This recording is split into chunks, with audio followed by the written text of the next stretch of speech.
Somebody tell me what year this is right here. I said, who knows what year this is? It's 1984. The year 1984 was arguably Van Halen at its peak. The band's creativity and tension reached an optimum balance. Enough to keep the passion in the music, but not enough yet to destroy the band. They released their biggest selling album, played their highest grossing tour at the time, ruled MTV, and finally had some prominent music critics give them well-deserved praise. In 1984, they were not only atop the hard rock world, but they had also crossed over to the very profitable mainstream.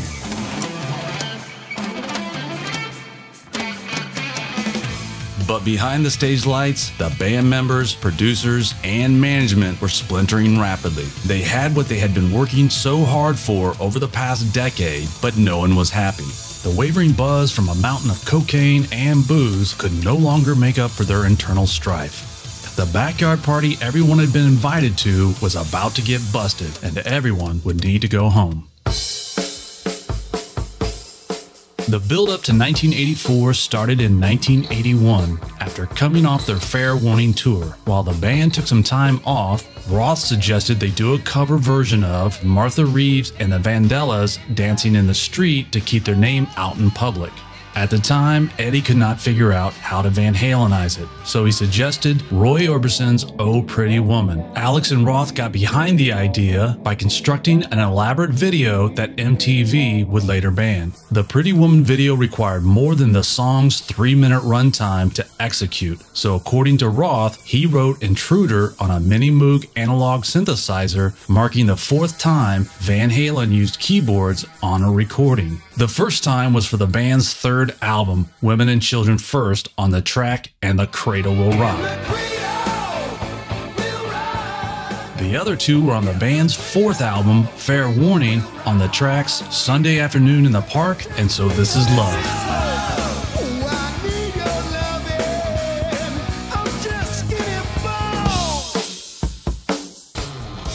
To everyone's surprise, the song became a hit, so the top brass at Warner Brothers sent the boys a message via their producer, Ted Templeman, that they needed to make an album quickly. Templeman said, "When you put out a hit single, you better have an album to go behind it, because nobody makes any real money on a single." I'm sure those guys thought by releasing a single and a video, they could temporarily pause the annual album tour cycle they had been on since 1977. But instead, the word came down to me from Mo Austin and Lenny Warnaker that Warner Brothers wanted a new Van Halen album within weeks. Van Halen's management agreed, so the message to the band and me was, "Okay guys, you got a hit, let's get moving, go into the studio." With no time to work on new original tunes, the band padded the album with 5 cover tunes. It took them around 12 days to record Diver Down at Warner Brothers Amigo Studios. The album came out on April 14th, 1982, and would end up selling double their previous album sales with 4 million copies. At the time, Ed defended playing covers to the criticism of critics, but years later he would say Diver Down was the last straw and he'd rather play his own music. He never wanted to be under the gun of Warner Brothers, Ted Templeman, or the man that would end up being his band nemesis, David Lee Roth. He would gain his freedom, like many of us have over the past few years, by working from home. In late April 1982, Ed went to the Roxy Theater to watch and jam with one of the few guitarists he looked up to, Allan Holdsworth. Since Holdsworth was considered a player's player, it was no surprise that Frank Zappa's stunt guitarist, Steve Vai, was also in attendance. Vai gave Ed his number and let him know if he wanted to meet Zappa to give him a call.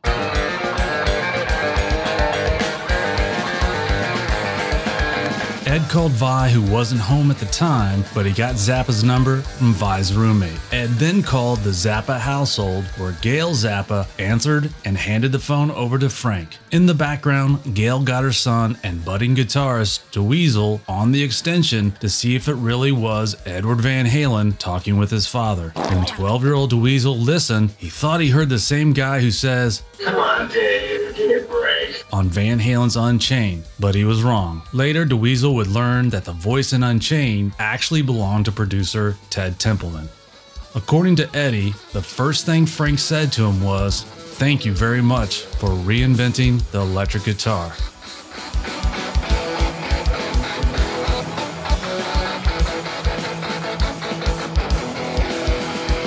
Within an hour or so later, to Dweezil's amazement, the current Guitar Player magazine Guitarist of the Year was walking into his home and wearing the same red jumpsuit from Van Halen's Women and Children's first album, and he was carrying a guitar. Frank, wanting to hear more Van Halen, asked Eddie if he would go back home 5 minutes away and bring over some of the band's LPs. Eddie complied and returned to play 3 albums for Frank: Fair Warning, Women and Children First, and Diver Down. Loving the music, Frank said to Ed, "I thought you were just another fucking AC/DC."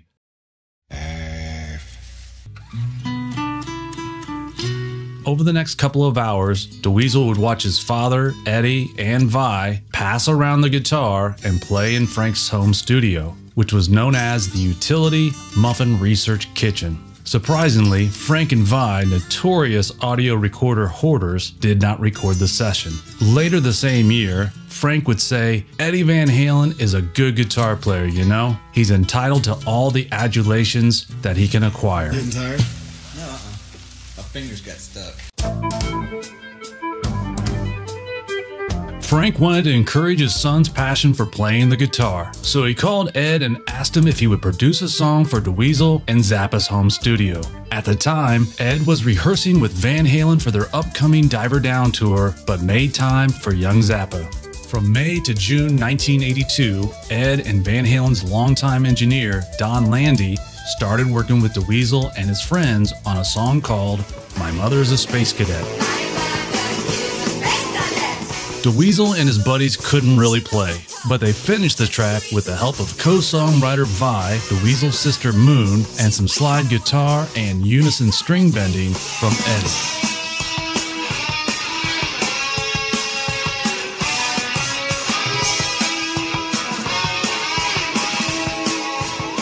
With Van Halen having an unwritten rule not to work outside of the band, Ed and Landy went under the pseudonym of the Vards, a pun on the way Van Halen's mom pronounced his first name, Edward.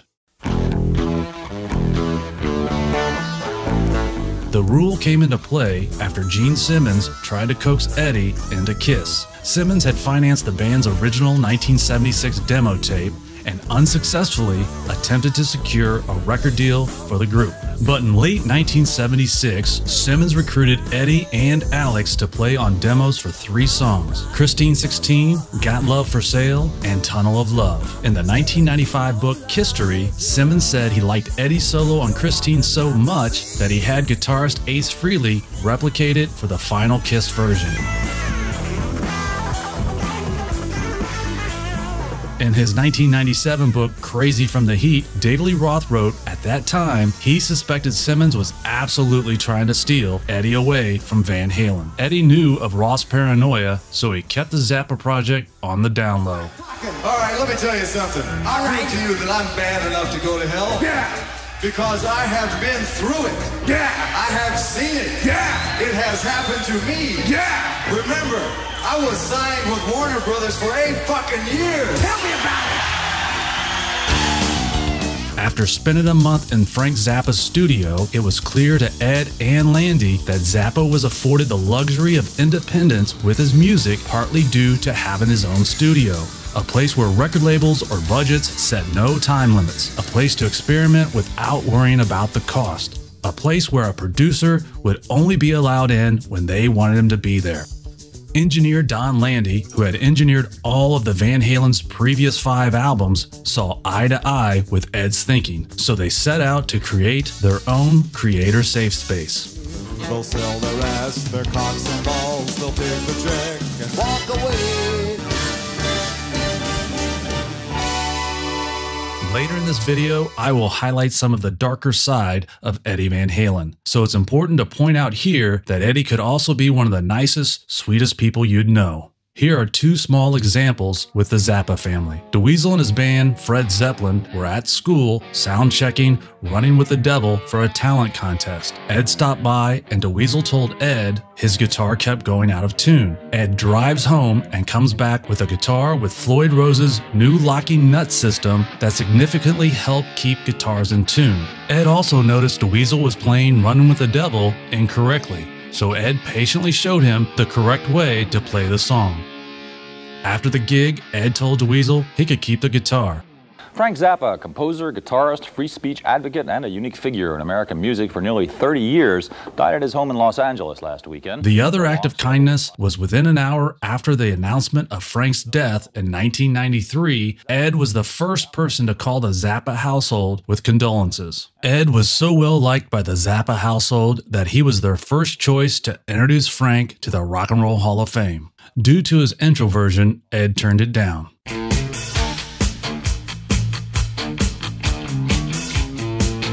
Ed had the means to have his own home studio, while Landy had the know-how to build it. Technology was not the main factor in choosing equipment. The choices were based on what sounded good and what was available at local parts stores. So one of Landy's first moves was to source out a Bill Putman designed universal audio console for $6,000. Bill Putman is known as the inventor of the modern recording console. Ed said, "We went to take a look at it, and it was this old dilapidated piece of shit that looked like it was ready to go in the trash. Landy got it, and then he wholly rewired it." One of Landy's next moves was to bring in studio designer and longtime work associate Howard Weiss. Weiss brought in a qualified crew of other studio specialists, electricians, builders, and Ed's brother-in-laws, Drew and Pat Bertinelli. While Ed was on tour with Van Halen, Landy, Weiss, and others continued building the new studio at the Van Halen compound. Weiss said, "The deadline we faced required us to work at all hours of the day and night. Valerie Van Halen suggested that club daiquiris were to be consumed in great quantities to maintain the proper state of mind. Don insisted on the continuous viewing of Blazing Saddles while consuming daiquiris." A man drink like that and he don't eat, he is going to die. When?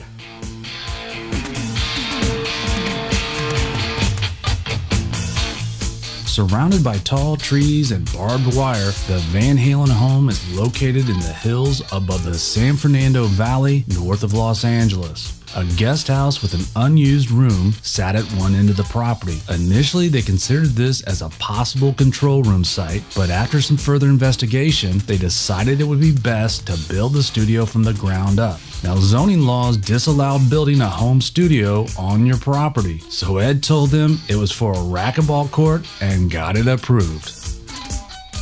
The space was divided into two areas, a control room being built 17 feet wide by 14 feet deep with a ceiling height sloping from 12 to 10 feet. The remainder became the studio, measuring 17 feet wide by 23 feet deep, sloping again from 12 to 10 feet. The slab was covered with half-inch particle board and half-inch parquet flooring. 2 feet from the rear of the control room, a wall was constructed to house 3 48-inch high racks of outboard gear with a tape machine. This wall was then carefully tested and found to be bulletproof with a .44 Magnum at 2 feet. Yes, 5150 is literally bulletproof. Being this is a .44 Magnum, the most powerful handgun in the world, and will blow your head clean off, you gotta ask yourself a question. Do I feel lucky? Well, do you, punk? Ow, might as well jump!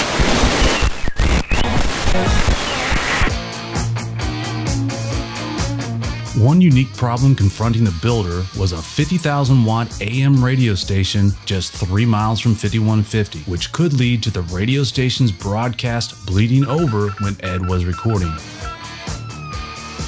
It was a necessity that Ed be able to play in any location, facing any direction, without hum or noise problems. The solution was building a pseudo chicken coop. Standard chicken wire was used in the walls, flooring, and ceiling to surround the entire recording area. The concept worked flawlessly. I love it when a plan comes together. Due to the high heat retention of the exterior walls, a 64-degree inside temperature is maintained, while outdoor temperatures may vary anywhere between 29 and 110 degrees Fahrenheit. In addition, Ed and Valerie's two-car garage was commandeered to become a shop, tape library, instrument storage, and kitchen. The adjacent guest house also was taken to become the lounge. For any gearheads out there, the text on the screen was the initial studio equipment list. I'll have a link in the description to an article that 5150 studio builder Howard Weiss wrote about building 5150 and where I lifted much of this information.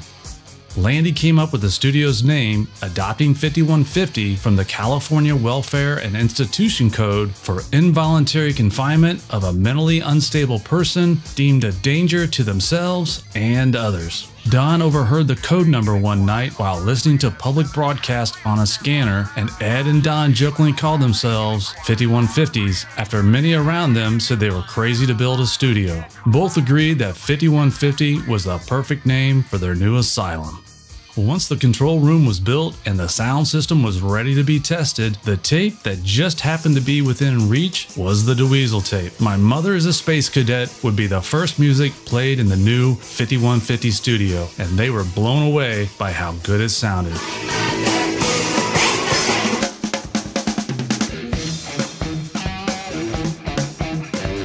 Later, the sound of Eddie and Alex playing would waft over to nearby homes in the Hollywood Hills. Eventually, it became too much for Eddie's neighbor, Lindsay Wagner, star of the 70s TV series The Bionic Woman, who would call Eddie's wife, actress Valerie Bertinelli, to ask for the studio doors to be shut. Eddie would have to buy Wagner out of her property within a couple of years to get around the complaints.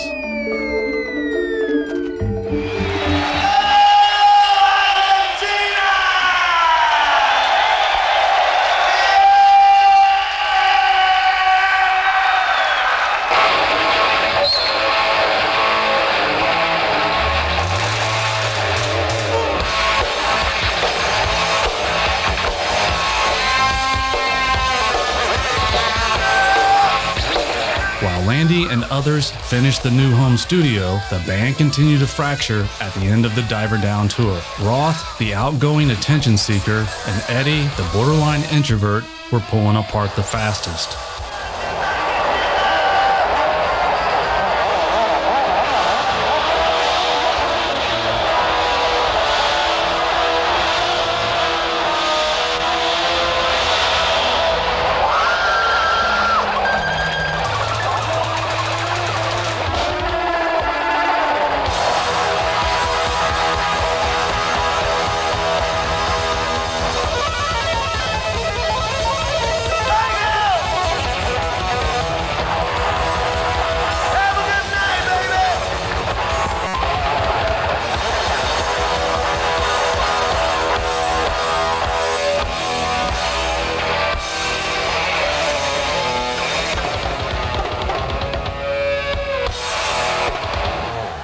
Despite the growing estrangement, the band completed the tour on February 12, 1983 in Argentina.